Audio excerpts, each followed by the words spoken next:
Evet, tekrar merhaba. Mercedes-Benz Fashion Week İstanbul'un 15. sezonu ama ilk dijital sezonunun ilk gününün son defilesindeyiz. Bayağı tekerleme gibi oldu. Evet, şu anda son defilemiz Tuana'm Ready to Wear Collection ile oldu. Yanımda Tuana ve sevgili Hakan Öztürk, yılların moda editörü Hakan Öztürk ve Tuana'nın yıllardır beraber çalıştığı tasarım ekibinin başındaki Selda Söylemez var. Evet, hoş geldiniz. Hoş bulduk. Defileyi izledik. Heyecan oldu mu şimdi? Dijital Ben defile hala olmasına titriyorum. rağmen oldu mu? Gerçekten arabada bile bacaklarımı falan hissetmiyordum. Dedim ki herhalde arabada ölürsem moda tarihinde bir ilk olur. Hakikaten Demek ki ama gerçeği nefesimizi olsa ne tutup olurdu izledik değil mi? bilmiyorum. Evet Tuana, şimdi koleksiyonunla ilgili birazcık temasına çok etnik silüetler, Evet. etnik desenler ve havalar ben gördüm. Evet, evet. Onlarla ilgili bir koleksiyonun referansını, ilhamını biraz anlatır mısın bize? Ececiğim, bugün Tuana'm alışılagelmiş ışıltılı dünyasından çok daha uzakta bir noktada. Yepyeni Tuana'm Vanilla ile sizlerle beraber. Tuana'm Vanilla ilk Ready to Wear koleksiyonumuz diyebiliriz. Uzun zamandan sonra yaptığımız, bu pandeminin bize öğretmiş olduğu, yeni hayatın getirdiği kurallar ve yaşam şartlarına yaşadığımız tüm duygulara karşın büyük bir heyecanla doğmuş bir koleksiyon. Çok inananları var. Ekibin başta buna çok inanıyor. Çünkü değişime ayak uydurmak zorundaydık. Yani sen de çok iyi biliyorsun ki hepimiz bir anda dünyanın başına gelen bu etkiyle bambaşka şeyler yaşadık. Duygularımız, düşüncelerimiz, yaşam şeklimiz. Tabii. Olası bir hayat bir daha böyle bir şey başımıza gelse ne olurduyu düşündüğümüz zaman şunu biliyoruz ki sadeleşmek, yeniye ayak uydurmak, çok daha gündüzden geceye devam edebileceğimiz fonksiyonel bakış açılarıyla tasarım yapmak zorundaydık. Bunları kumaşlara dökmek, bu duyguları kumaşa dökmek zorundaydık. Senin de gördüğün gibi çok kolonyal etkide, kolonyal kültürü iliklerimize kadar hissettiğimiz bir koleksiyon var aslında. Bizim alışılagelmiş ışıltılarımız ve formlarımızdan sonra son derece rahat. Ama kutürün zaten devam ediyor. Kutür Sen devam onları ediyor. kutürde Evet. devam edip Edecek. bu line'ını Bu line, Tuana'm Vanilla'nın aslında lansmanını da yapıyorsun Aynen bu öyle sezonla oldu. birlikte, Evet, değil mi? evet, kesinlikle öyle. Çok heyecanlıyız çünkü bize bu yönde bir talep vardı uzun yıllardır. Ama dediğim gibi süreç, başımıza gelenler, dünya etkisine alan bu süreç modayı birçok alanda çok değiştirecekti zaten. Zaten bir takım şeylerde tükenmişlik başlamıştı biliyorsun. Tabii. Moda bir takım çıkmazlara girmişti. İşte moda bir takım yerlerde abartılıyordu. Bu abartı nereye kadar gidecekti? Hiçbirimiz bilmiyorduk. Ben bile sadeleştim. O yüzden ben yine de tüketimin çok hızlı şekilde devam edeceğine inanıyorum. O günler geri gelecek ama şu an biraz daha yumuşak ve hayatımızın her anına adapte edebileceğimiz alınabilir lüks bence bir vazgeçilmez olacak. O yüzden biz de o yönde bir çalışma yaptık. Harika. Bir de sen demin stüdyoya girmeden önce dedin ya, ben buraya hani gerçekten yıllardır benimle beraber olan ekiple gelmek istedim. Evet, Hani kesinlikle. çünkü insan aslında dediğin gibi bu pandemi sürecinde de o öze dönmek, gerçek işte köklerine dönmek, hepimiz bu duygularla da zaten tekrar buluştuk.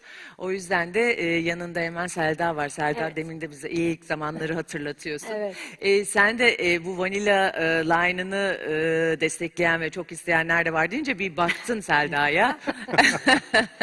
Onu ben kaçırmadım tabii. Kesinlikle öyle. Zaten bence Vanilla koleksiyonu aslında Tuana'mın başka bir bakış açısı, başka yani yine Tuana'm dokunuşu var Vanilla'da. Sadece daha sadeleşmiş, daha kullanılabilir, günün her saatinde kullanılabilir. Yani sabahtan akşama taşıdığımız bir şıklık. Daha bir fonksiyonel gündüzden geceye. Kesinlikle, aynen öyle. Ve sen Daha- de bunun en büyük destekçisi gibi duruyorsun. Evet, evet. Evet, Hakan'a hemen bir dönmek istiyorum. Çünkü Hakan da senin yıllardır yol Beraber, arkadaşın. evet. O son dokunuşları yapan, belki de zaten en başından beri koleksiyonun hikayesinde... Filmde gördün değil mi kendini de kaç yıldır? Gördüm.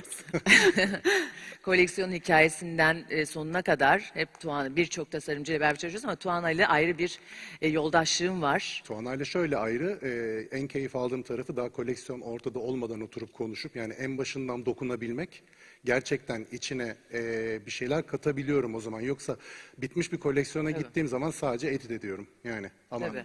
Tuana ile çalıştığımız zaman gerçekten kumaş yokken ortada biz bir şeyleri ortaya koyuyoruz. Sonra zaten Tuana'yı biz ittiriyoruz kenara. Evet. Selda ile beraber giriyoruz. Sonra Tuana geliyor. Olmamış bunlar diyor. Tekrar baştan yapıyoruz ama Bir klasik süreç diyorsun bu koleksiyonda bu koleksiyonu hazırlarken gerçekten o da uzaktaydı. Ben de biraz uzaktan Selda'yı biraz kendine bırakmak değil de biraz bir arazi bıraktık aslında. Başta her şeyi konuştuk. İşte kumaşlar geldikten sonra koleksiyon şekillenince tekrar bir araya geldik. Son dokunuşları yaptık. Aslında içindeyken fark edemiyorsun. Şimdi seyrederken ne yaptığımızı görebildim. Tabii, değil mi? Yani Evet. çok güzel. Yani kısa bir an ama Evet. yani bunun arkasında gerçekten çok büyük bir çalışma var. Ve şeyi çok istiyordum yani Tuana'nın bu kadar sadeleşip aslında biraz daha güne, hayata inmesini çok istiyordum ama zaten kendi kültür tarafını kaybetmeyecek bir zaman. O mutfak her zaman duracak ama bu Mümkün değil zaten. bu çok iyi. Yani bu bence bunda daha da güçlenerek gitmesi gerekiyor. Bu İnşallah. çok keyifli bir şey Hep çünkü. beraber. Evet, iki tarafta da olması zaten o senin tasarım zenginliğini de gösterecek ve iki marka da zaten birbirini destekleyerek yani Tabii ki. iki line de Aynen, birbirini aynen. destekleyerek gidecek. Aynen. Aynen. Aslında bir de şöyle bir şey var. Mesela bu elbiselerimizin bizim yani burada kullandığımız dokuların, kumaşların, materyallerin bunlar daha günlük, daha organik, daha koton duyguda kumaşlar ama bunları kutur kumaşlarla yaptığımızda fonksiyonelliği işte orada çıkıyor ortaya. Abiyeye dönüşebiliyor. Evet. Tabii yani Aynı formları payetten yapsan sırf mesela Tabii, ipek payetten tabii. bambaşka looklar elde Tabii. ediyorsun. Peki sen bu fikir vardı mı yoksa bu pandemi sürecinde mi iyice hızlandırdın bu fikrini? Biz aslında Tuana'nın profesyonelleşmesine 2005 yılında başladık Paris Moda Haftası'yla. Orada hem abiye hem işte ready to wear beraber bir koleksiyon çıkıyorduk. Fakat sonra tabii ki su akarak yolunu buldu ve gelen talep doğrultusunda hep abiyede kaldık. Çünkü sen de biliyorsun ki bugün mass markalar çok daha kolay tüketilebilir, kolay alınır ve çok kolay atılır şekildeler. hızına yetişemiyor. Onun hızına ve fiyat rekabetine bir Türk tasarımcının yetişmesi çok kolay bir şey değil. Evet. Çünkü biliyorsun ki bizler bu tür destekleri alıp imalat konusunda çok zorlanan ekipleriz. Yani bir Türk tasarımcı aslında 1-0 yenik başlıyor hayatta. Şimdi bugün bu organizasyonda görüyoruz ki çok ciddi bir dayanışma var. Evet. Müthiş bir emek var. Böylesi bir süreçte dünyaya kafa tutan bir moda haftası oldu. Ve eskiye göre rekor bir katılımla tüm tasarımcılar tekrar çiçek açmak istiyor. O noktada eskiden Tutti adı altında çıkarttığımız koleksiyonu aslında raflara kaldırmıştık. Bugün daha olgun Tuana'm Vanilla var. Evet, onu canlandırdık. Onu revive canlandırdık. etmiş olduk Aynen öyle. aslında. Zaten dediğim gibi ihracatta kuvvetli bir markayız. Orta Doğu'dan bu yönde çok talep alıyorduk. Yani biz sizin eski günlüklerinizi çok özlüyoruz, ready to wear'inizi çok istiyoruz diye. Ben akıntıya karşı kürek çekmek istemiyordum ama pandemi bize bunu öğretti. Evet, bak güzel. İşte her Evet, şeyde bir şey evet. çıkıyor. Her şey bir Evet. hayır vardır derler ya. Aynen. Peki şimdi biraz da dijitalleşme konusuna girmek istiyorum. Lütfen. Çünkü bir dijital Dijital Fashion Week ortamdayız. yapıyoruz şu anda. Tamamıyla dijital olarak yapılan bir Fashion Week. Biz tabii biraz analog insanlarız seninle. Eski stylistler olarak da. Sen nasıl bakıyorsun bu dijitalleşmeye? Tabii Fashion Week şu anda zaten hani artık hani bu yadsınamaz, bu yeni bir devrim, ikinci bir devrim oluyor. Bu zaten hep olacak ama moda tasarımcısı olarak da siz de tasarımcı olarak da sen de stylist olarak hani bir şeylere hep dokunma ihtiyacımız yani bir insan etkileşimi bunlar yaratıcı endüstrilerde çalışan insanlar için olmazsa olmaz duygular ve hisler. Bunları nasıl bir dengeleyeceğiz? Yani dijitalleşmeyle bu tasarım süreçleri ya da styling süreçleri sence nereye evrilecek? Yani bu da var olmanın yani modada var olmanın başka bir formu. Pandemi ve tabii ki çağın gerektirdiği şey pandemiden önce de online diye bir şey oluştu. tabii vardı. Yani dokunmadan bir alışveriş formatı vardı zaten. Ama pandemiden sonra bu yapılan şey benim alışmam biraz zor olacak. Çünkü hep şeyindir hani o anda bir sürü insanla paylaşmak. Şu anda bir sürü insan sayıyordu ama heyecanı göremiyorum. Yani Evet. o öyle bir eksiklik var. Çünkü eskiden yaptığımız defilelerde ön tarafta biz arkada çalışırken öndeki o bekleme, o heyecan bittikten sonraki alkış, insanların yorumları, bunları anında almak tabii. çok çok keyifli. Bir de tabii ki orada büyük bir ekiple anı paylaşmak. Tabii. Ama tüketim olarak dersen zaten bunlar bu tip koleksiyonlar artık online'da daha hızlı tüketilebilecek şekilde hazırlandı. Çağın gerektirdiği ve hep şu son dönemde duyduğumuz bir şey var. Hiçbir şey eskisi gibi olmayacak. Artık buna alışmak zorundayız. Tabii. Biz geçirdiğimiz o zamanların kıymetini bilip o anıları çok güzel şekilde saklayıp bu tarafa daha üretici ve daha doğal, hani bu dijitalliğin soğukluğu içinde daha doğal ve sıcak ne verebiliriz? Aynen, burada da evrilecek Evet. bence. Şimdi biz de burada belki daha kalıplar içerisinde bakıyoruz, oynuyoruz. Çünkü daha hani yeni geçiyoruz. Geçtikten sonra daha alan ve yaratıcı alanlar herhalde yaratılacak. Sen daha yaratıcı olarak baktığın zaman bu dijital dünyada evet farklı platformlar ya da farklı şeyleri birleştirip bir şeyler yaratabilirim gibi hissedebiliyor Bir kere musun? tabii ki hissediyorum. Zaten son defilelerde bunun bir kanıtı bence yurt dışındaki. Yani son dünya devlerinin defilelerine baktığım zaman kendimden geçtim, o Moschino'nun defilesi falan. Yani Evet. inanılır gibi bir yaratıcılık değildi. Evet, Şimdi evet. bu tabii ki pandeminin etkisi ve insanların aslında daha büyük bir yarışa da geçişi. Yani hangi marka nasıl bir strateji yapacak? Aynen. Kim nerede farkını ortaya koyacak? Dolayısıyla aslında herkese biraz daha fazla iş düşüyor. Çünkü dijital demek anında demek, çok hızlı demek, tüm dünya demek. İşte Aynen. demin aslında Hakan'ın değindiği front row mesela, biz defileyi bırakırdık. Kim nerede oturdu, nereye Tabii. geldi, o editörün yerine o oturdu mu, o ünlü nerede falan, biz defileyi bırakırdık. Bu tamamıyla bir şova dönüştü ve gençlere de aslında ne kadar iyi etki yaptı bilmiyorum. Çünkü gençlik bugün üniversite sıralarında oturanların hepsi şu kafada: babam bana bir atölye kuracak, bir markam olacak, mağazam olacak, satacağım. Her şey moda dünyası Türkiye'de özellikle bu kafada. Halbuki bu korkunç bir emek. Yılların emeği, yılların deneyimi, korkunç bir kadro, korkunç bir evrime. Ama şimdi şöyle bir gerçek var ki dijitalleşme sayesinde mesafeler, kilometreler ve ülkeler aradan kalkacak ve herkes birbirine çok daha çabuk ulaşacak. Online satışlar, evet, bugün markaların dinamikleri olacak, bel kemikleri olacak. Ama ben de Hakan'a katılıyorum. İkisinin bir arada olduğu bir düzeni tercih ediyorum. Yani dokunabildiğimiz, hissedebildiğimiz, çatır çatır o podyum heyecanını, o dinamiği yaşadığımız, eyvah düştü mü, geçti mi, şarkı çıktı mı, ne oldu, o Yetişti dualar. mi? Ay tabii Yani canım, o zaten bütün kıyafet bir paket. yetişti mi? O bütün bir paket, o Çıkarken heyecan, eyvah her orada şey. etiket kaldı, şurada bir şey. Ya, o bambaşka bir heyecan ama tabii ki yenilik çatır çatır geliyor. Bunu kanımızdaki, iliklerimizde hissediyoruz. Gereken her şeyi de yapmaya çalışıyoruz. Zaten bu moda haftası da bunun en büyük göstergesi. Bütün tasarımcılar son derece karamsarlığa rağmen rengarenk dokularla çıkıyorlar ve çıkacaklar. Tüm arkadaşlarıma da şimdiden kolay gelsin diyor ve tebrik ediyorum ben. Evet, harika. Senin peki kotürünle ilgili de bir projelerin var, değil var. mi? De- Zaten 2 yıldır bir ara vermiştik ve bu ara bana çok fazla gelmişti. Tam hazırlanıyorduk ki bu olay oldu. Hemen arada böyle bir Ready to Wear Collection'la ve Tuanan Vanilla ile hayata geçtik. Buradan yeşerdik. Ama önümüzdeki günlerde beklediğim, özlediğim, işçiliğinden çok uzun zaman bahsedeceğimiz bir Tuanan Mode Couture defilesi yolda diyebilirim sana. Olacak, gerçekleşecek, inşallah beraber Fiziksel bir yapalım. defile. Evet, hiç öyle hayal ediyoruz. Sen de herhalde, siz de ekip Beraber. olarak beraber bulunacaksınız. ihtimalle. Kesinlikle. Evet. Bu şey zaten hani bu ekip işidir.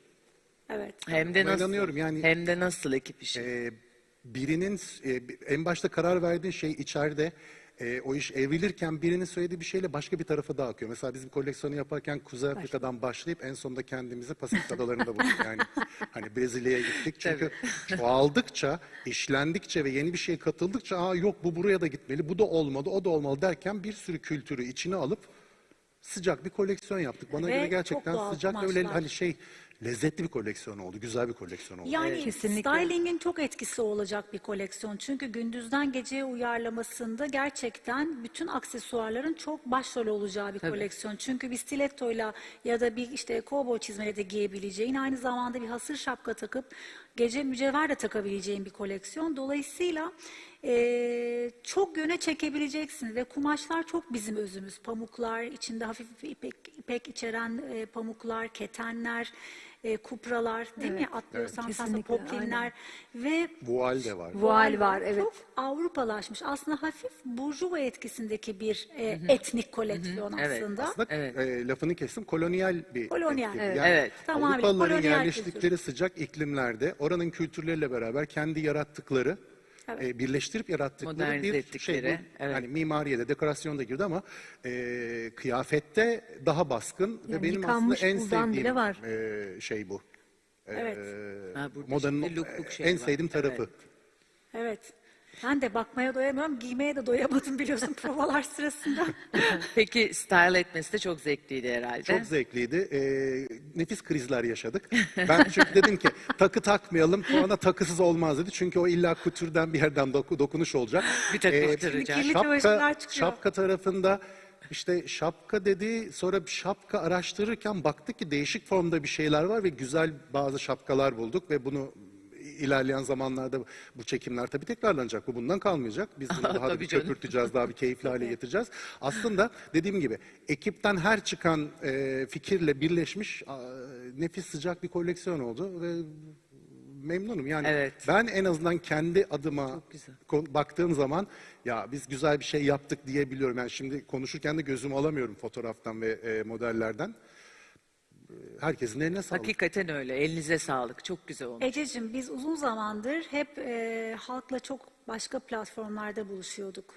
Şimdi artık aslında herkesin bütçesine uygun, dolaplarına alabileceği uygun fiyata, iyi kalitede tasarımlar var ortada. Umarım herkesi memnun ederiz, mutlu ederiz. Evet. Herkesin Biz dolabına zaten bir şekilde bugün bir de hep anlam girer. konuştuğumuz bir şey tasarımcılarla ve zaten herkesin konuştuğu bir şey. Zaten artık gerçekten iyi parçaya yatırım yapmak, yani sürdürülebilirlik konuşmamız Evet. gerekiyor. Gereksiz tüketim, fazla tüketimi artık bitirme. Zaten dünya artık çığlık atıyor, yardım istiyor. O yüzden bu anlamda da gerçekten iyi parçalara, iyi tasarımlara, Evet. affordable paralar ödeyerek, yani bu Zamansız, çok önemli. dönemsiz, Zamansız, kesinlikle. aynen. Bu çok önemli oldu. Kesinlikle. Çok teşekkür ediyorum Ben geldiğiniz inanamıyorum, için. bu kadar Ve bu etkileyici ilk bir- günü de böyle güzel bir şovla ve sevdiğim arkadaşlarımla bitirdiğim için ben de çok mutluyum. Çok teşekkürler gerçekten tekrar ederim. geldiğiniz Teşekkür için. ediyoruz. Bugünlük Mercedes-Benz Fashion Week İstanbul'u bitirdik sonunda. 6 şov oldu değil mi bugün? Evet, 6 şov gerçekleşti. Yarın yine 1'de başlıyor şovlar. 1'de tekrar online olmanızı bekleriz. Görüşmek üzere. Bye bye.